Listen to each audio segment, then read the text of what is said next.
Hello. Good morning mga ka-boomers. Ito yung time na papunta kami ng Subic para mag-relax ng konti. Si Kaboom, ayan po.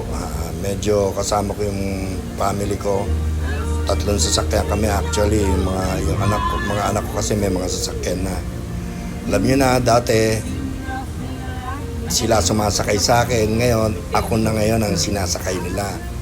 Ganun na talaga dahil malalaki na yung mga anak ko. Ganun lang naman niya mga ka-boomers. At saka hindi na tayo makapag-drive ng long drive.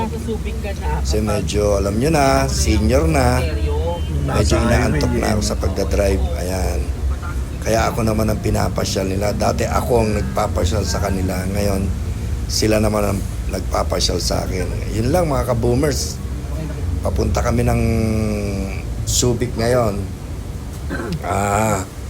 Masaya naman kami kasi birthday din ng aking anak na panganay. Doon namin sa celebrate. Yun lang mga ka-boomers ha. Thank you so much. Kaboom! Boom boom!